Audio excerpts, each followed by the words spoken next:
पूरे देश में अलग अलग राज्यों में मॉब लिंचिंग हो रही है। कहीं और सांप्रदायिक दंगे भड़काए जा रहे हैं, जैसे संभल में हुआ। इस तरह की बेहुदी पिटीशन फाइल करी जा रही हैं कि ये मस्जिद के नीचे मंदिर था कई सौ साल पहले और उसकी खुदाई करके पता लगाना चाहिए कि इसके पहले मंदिर था।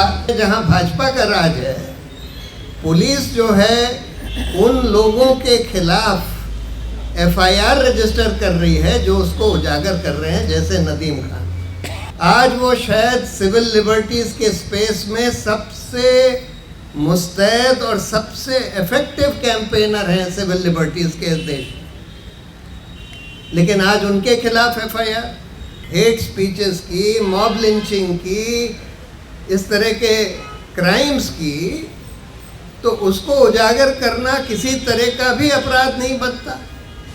लेकिन फिर भी एफआईआर रजिस्टर करी गई, फिर भी पुलिस 4 घंटे में पहुंच गई वहां बंगलौर में अरेस्ट करने के लिए। आज पुलिस भी इस तरह के अपराधों में शामिल हो गई।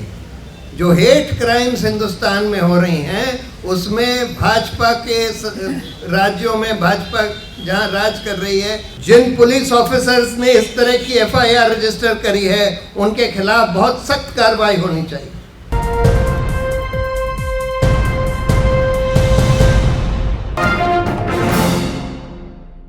देश में जो चल रहा है आप लोग सब लोग देख रहे हैं। एक तरफ हम देखते हैं कि पूरे देश में अलग अलग राज्यों में मॉब लिंचिंग हो रही है। कहीं और सांप्रदायिक दंगे भड़काए जा रहे हैं, जैसे संभल में हुआ। जगह जगह इस तरह की बेहुदी पिटीशन फाइल करी जा रही हैं कि ये मस्जिद के नीचे मंदिर था कई सौ साल पहले और उसकी खुदाई करके पता लगाना चाहिए कि इसके पहले मंदिर था, जबकि प्लेसेस ऑफ वर्शिप एक्ट में वो रोक लगा दी है कि 1947 में जो स्थिति थी वो यथास्थिति मेंटेन करी जाएगी।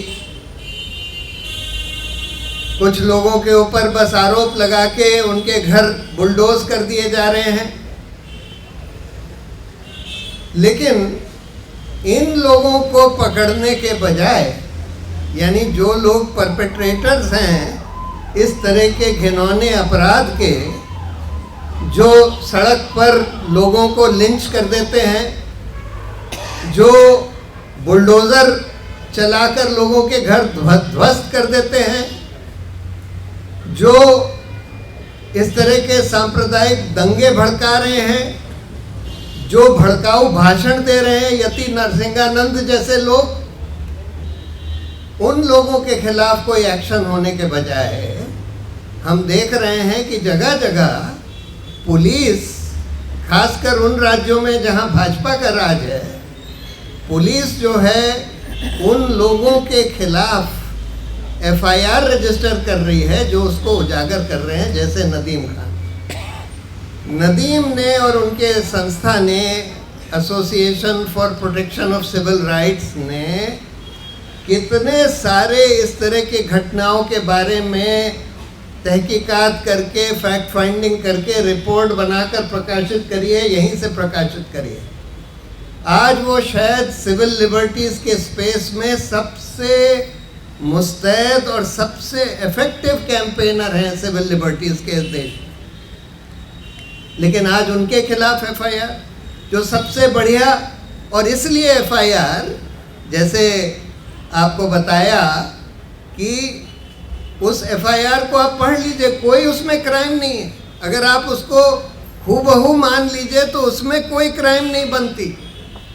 यानी कि आप अगर उजागर कर रहे हैं किसी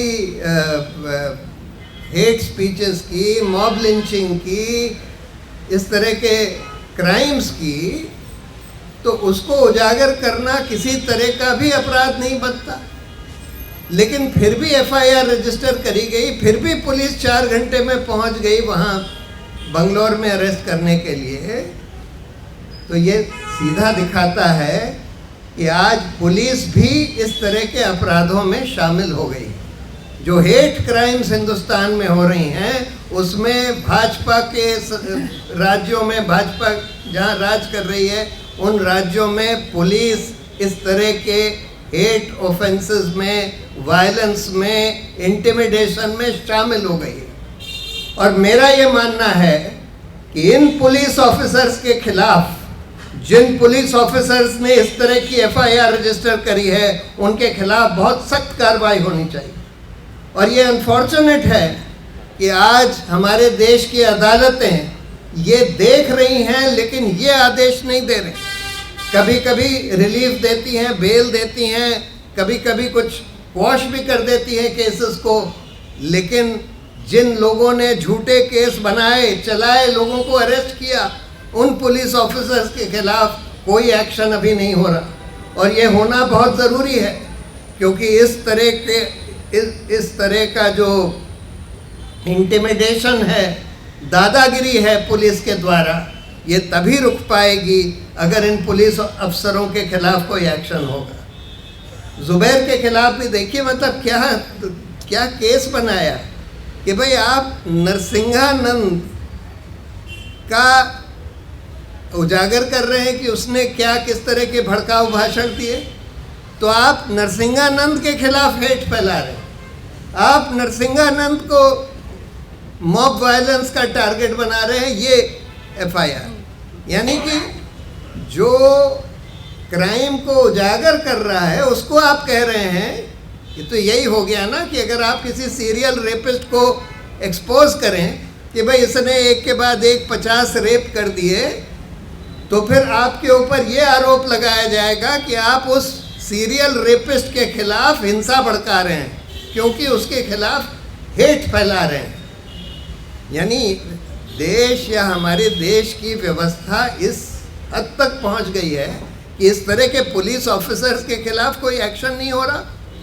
बिल्कुल तुरंत मैं तो ये सब सारे लोगों से, पूरे देश से, जुडिशरी से दरखास्त करना चाहता हूँ कि अब ये समय आ गया है कि इन सारे पुलिस ऑफिसर्स को एक एक करके चिन्हित करके इनके खिलाफ सख्त से सख्त कार्रवाई होनी चाहिए, इनको सस्पेंड करना चाहिए, इनके खिलाफ क्रिमिनल इंटिमिडेशन, फॉल्स प्रोसिक्यूशन वगैरह के केसेस चलाने चाहिए, तब जाकर ये सिलसिला रुकेगा।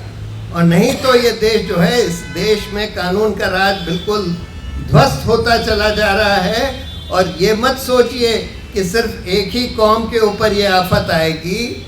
जब इस तरह का कानून का राज ध्वस्त होता है तो एक एक करके सब लोग उसमें पिसते हैं, सब पिसेंगे।